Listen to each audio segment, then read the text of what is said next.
The vibration of my phone snapped me out of the dull hum of the airport lounge. I glanced down, expecting another work email, but the sender's name made my chest tighten. Mrs. Coleman, my new neighbor. Lauren, I don't want to worry you.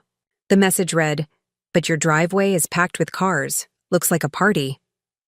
Before we begin, drop a comment and tell us where are you from and from which city you're watching our videos. And after watching the whole video, don't forget to tell us, what would you do in this situation? Be honest. Tell me in the comments. Below, we read every comment. Let's begin. My stomach flipped. I had closed on the house just 2 weeks ago. Nobody, not even my family, knew I bought it. I'd been saving the reveal for when I got back from this trip. With shaking hands, I opened the security app. My throat went dry as the live feed loaded. Music thumped from the backyard speakers. Lights were strung across the porch. On the patio, Jason, my brother, raised a beer high. His other arm wrapped around our cousin like this was his celebration. Inside, I spotted Megan, my sister, clinking glasses as if she owned the place. My mother, Linda, was perched at the kitchen island, laughing with a wine glass in hand. And my father, Thomas, was holding court in the living room, telling old stories like this was his house. My pulse hammered as I swiped to the next camera. My brand new sofa, untouched until now, was buried under muddy shoes and greasy plates. Bottles littered the counters.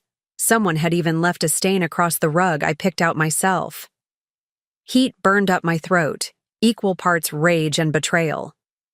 These were the same people who told me I'd never get it together, who sneered when I said I was saving for a house.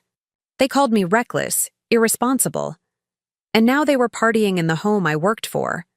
I could almost hear their voices mocking me. Lauren, you'll never manage on your own. And here they were, drinking, laughing, living it up in the very proof that I could. I clenched my jaw, teeth grinding. I couldn't get there in time, but I didn't need to.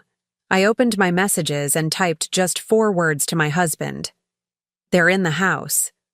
The dots appeared instantly. His reply was short, sharp. On my way. My eyes locked on the feed. 10 minutes later, headlights swept across the driveway. The front door creaked open, and Daniel stepped inside. He didn't raise his voice. He didn't have to. The room froze the second they saw him. Jason's beer slipped from his hand. Megan's smirk faltered. My father's story died on his lips. My mother blinked. The laughter drained from her face. Daniel's eyes scanned the room like steel.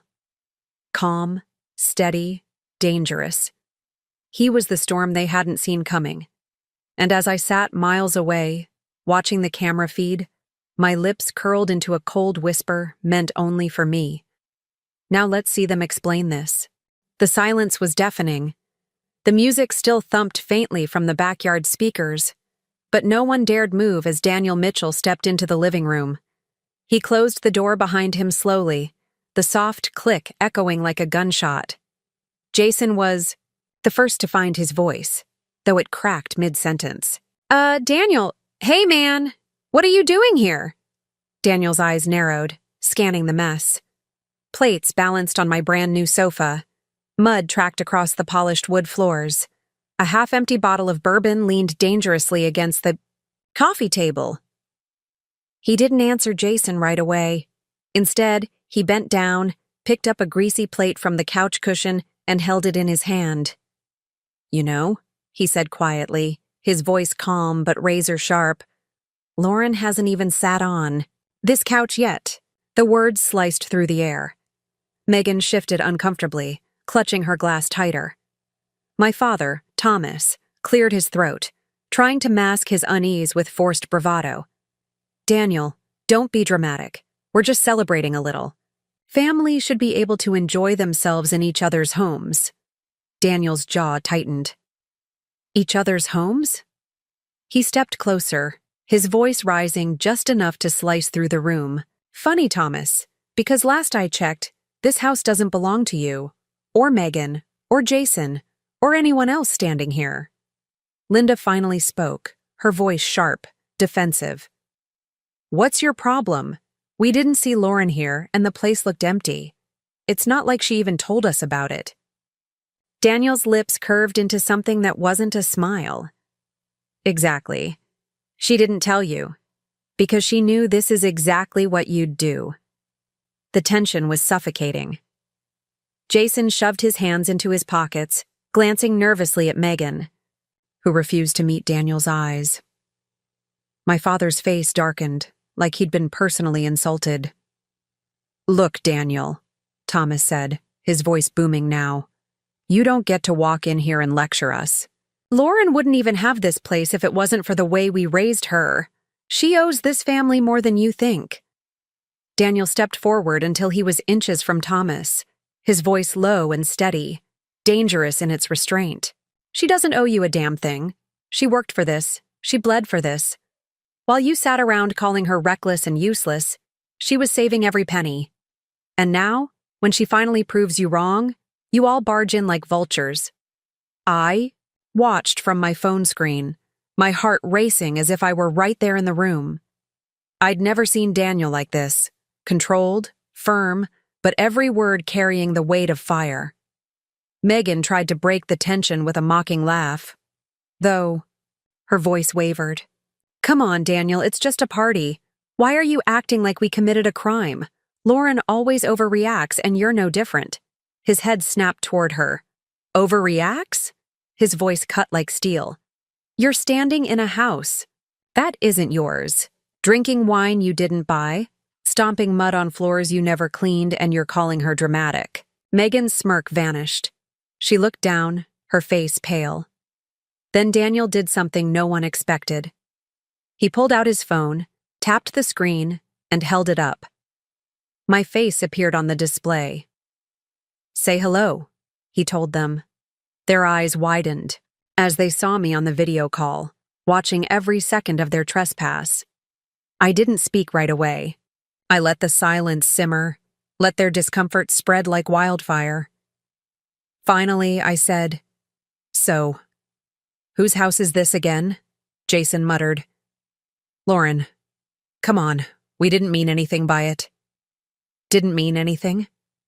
My voice cracked through, the speaker, heavy with fury I'd held back for years. I've been saving for this house while you all laughed in my face. Every time I skipped family dinners, every time I picked up an extra shift, every time I said no to stupid spending, it was for this. And now that I finally have something of my own, you break in and treat it like a playground? Thomas scowled. Don't twist this, Lauren. We were just— No, I snapped, my voice trembling with rage. You weren't just anything. You were proving every reason why I kept this a secret. Because you don't respect me. Because you've never respected me.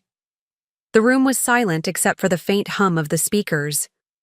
Daniel broke it, his tone final, decisive. You all need to leave, now. Jason tried to protest. But now, Daniel repeated, his voice dropping lower. Before I make a call you won't like. It wasn't a threat. It was a promise. And they knew it. Slowly, reluctantly, they began to move. Megan set her glass down with shaking hands. Jason muttered, under his breath, but didn't meet the camera again. Linda tried to whisper something to Thomas, who simply stared at Daniel like he wanted to fight, but knew he'd already lost. One by one, they shuffled toward the door, their faces pale, their confidence gone. As the last of them stepped outside, Daniel turned the camera so I could see the wreckage they left behind. Plates stacked high, stains across the rug, bottles tipped over. My chest tightened, fury and pain swirling together. Daniel's voice softened as he lifted the phone closer. Don't worry, Lauren. I've got this. I exhaled shakily. For the first time in hours, I believed him. But deep down, I also knew. This wasn't over. Tonight was just the beginning. The next morning, I sat at the kitchen table of my hotel suite, my laptop open, phone buzzing non-stop. My family had left at least a dozen messages overnight. Voicemails laced with excuses, half-hearted apologies, and some dripping with entitlement. Megan's voice was sharp in one of them. "Lauren, you're being dramatic. It was just a party. Stop making a scene. You know family comes first." Jason's was defensive. "I don't see why you're so upset. We were just trying to enjoy the place before you ruined it with your rules." But the one that stung most came from my father. His gravelly voice carried that old, familiar edge. "Lauren, you've always been selfish. If you didn't want us there, you should have said something. Don't act like this house makes you better than the people who raised you." My hands trembled as I hit pause. Raised me? Those words hit harder than any of the others. Raised me to believe I wasn't enough. Raised me to think success was only valid if they approved. Raised me to feel guilty for wanting anything of my own. I shut the laptop, heart pounding, when Daniel walked in with 2 coffees. He set one in front of me, studying my face. "They've been calling, haven't they?" I nodded. "Nonstop." "They're not sorry, Daniel. Not really. They're just angry I finally drew a line." He leaned against the counter, arms folded, eyes steady. "Then it's time we show them that line can't be crossed again." I looked up at him, unsure. "How?" His lips curved into that same calm, dangerous smile I saw on the cameras last night. "By reminding them that this isn't just a house. It's yours. And no matter what they say, you're the one with the power here." His words echoed in my chest, stirring something fierce inside me. I'd hidden my victories before, afraid of ridicule, afraid they'd try to tear them apart. But last night had proven the truth. Hiding only gave them the illusion of control. Not anymore. That afternoon, I returned home. My stomach knotted as I pulled into the driveway, seeing the faint tracks from where all their cars had been. Daniel was right behind me, his presence a shield. I unlocked the door and stepped inside. The smell of stale alcohol still hung in the air. Dried stains marred the rug. My once pristine kitchen counters were sticky with rings of spilled wine. I stood there, staring at the mess, and something inside me snapped. This wasn't just about a party. This was about every moment they dismissed me. Every time they told me I was reckless. Every sneer when I said I'd make it on my own. I turned to Daniel, my voice steady but burning with resolve. "I'm not cleaning this up." He raised a brow. "What do you mean?" I picked up my phone and began typing. A group message to all of them. "You left my house a mess. If you want any chance of stepping foot here again, you'll be the ones cleaning it. Tomorrow. Every single one of you. Otherwise, the locks get changed and you'll never cross this threshold again." I hit send before doubt could creep in. The responses came almost instantly. "Megan, you're kidding, right? You can't just boss us around like that." Jason, "Lauren, don't push this too far." My mother, Linda, "Sweetheart, don't make this ugly. We'll come by another time, maybe bring dinner." But then my father's message appeared, curt and venomous. "You don't order this family around. You think a mortgage makes you powerful? You're still that same foolish girl." I showed the screen to Daniel. His jaw tightened. "Then, tomorrow," he said quietly, "we make sure they learn exactly who you are now." The next day, I opened the front door at noon sharp. One by one, they arrived. Jason first, muttering under his breath. Megan with her arms crossed in defiance. Linda avoiding my eyes. And finally Thomas, his expression carved in stone. The air was thick with hostility as they stepped inside. Jason glanced around the mess and scoffed. "This is ridiculous." "No," I said, my voice cutting through the room like glass. "What's ridiculous is thinking you could disrespect me, my home, and everything I've worked for, without consequence. You made this mess. You're going to clean it." Megan threw her hands up. "You're seriously going to make your own family scrub floors like we're strangers?" Daniel stepped forward, his voice calm but loaded with warning. Strangers treat her better than you do. The words hit them like a slap. Jason went pale. Linda opened her mouth, then closed it again. Thomas's face flushed with anger, but even he hesitated. For a long moment, no one moved. Then, slowly, Megan picked up a trash bag, her hands trembling. Jason muttered curses under his breath as he began stacking bottles. Linda sighed heavily, grabbing paper towels. And finally, Thomas bent down with a rag, his pride cracking under the weight of silence. I stood there, arms folded, watching. For once, they weren't the ones in control. For once, they couldn't spin the story or twist my decisions into failures. And as I watched my father scrub the stain from the rug he'd laughed over the night before, a dark satisfaction settled over me. This wasn't revenge in the flashy sense. It wasn't shouting or screaming or throwing them out. This was quieter, stronger, forcing them to face what they'd done and making sure they knew exactly whose house they stood in. When the last bottle was thrown out and the rug was finally clean, I stepped forward, my voice steady. "Thank you for cleaning up. Now get out." They stared at me, stunned. I said, "Get out," I repeated, firmer this time. "Until you learn to respect me, you don't belong here." And with Daniel at my side, I watched them shuffle out the door, pale and silent. For the first time in years, I felt untouchable.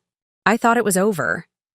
I thought that after forcing them to clean my house and sending them out the door, they'd finally understand boundaries. But 2 nights later, my phone lit up again. This time with a text from Megan.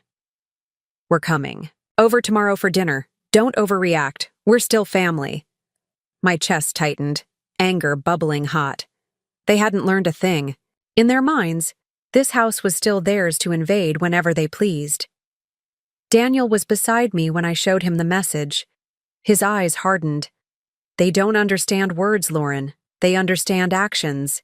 This time, we make it final." The next evening, instead of setting a table, I set my laptop on the counter. I typed quickly, pulling up the footage from the security cameras. The party, their laughter, their arrogance.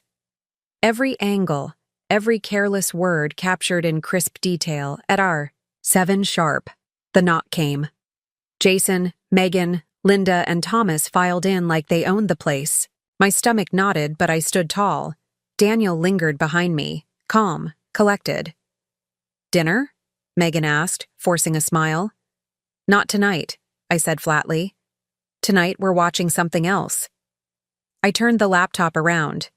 The video played instantly, Jason tossing his beer onto my couch, Megan smirking with her glass, Linda laughing as if nothing mattered, Thomas bragging in the living room. The room went silent. Their faces drained of color as the evidence looped in front of them. Every ugly truth, every ounce of disrespect caught on camera. "You broke into my house. You threw a party. You trashed everything I worked for. And then you acted like I was the problem," I said, my voice steady but trembling with fury. Jason stammered, "Lauren, you don't need to—" "Quiet," I snapped. "You all lied for years. Told me I was reckless, irresponsible, a failure. But when I proved you wrong, you tried to take it from me. This," I pointed at the screen, "is who you are when you think I'm not looking." Linda's eyes welled up, but it wasn't guilt. It was fear. "Lauren, don't do this. Don't show this to anyone." Daniel stepped forward, his voice low, final. "That's the point. We don't need to. Because you've already exposed yourselves. And from this moment on, you will never treat Lauren like she's beneath you again. Ever." Thomas's face reddened, but he couldn't argue. Not with the footage playing, not with Daniel standing there, not with me holding the power for once. I crossed my arms. "Here's the deal. You respect me, you respect this house, or you never step foot here again. There are no second chances left."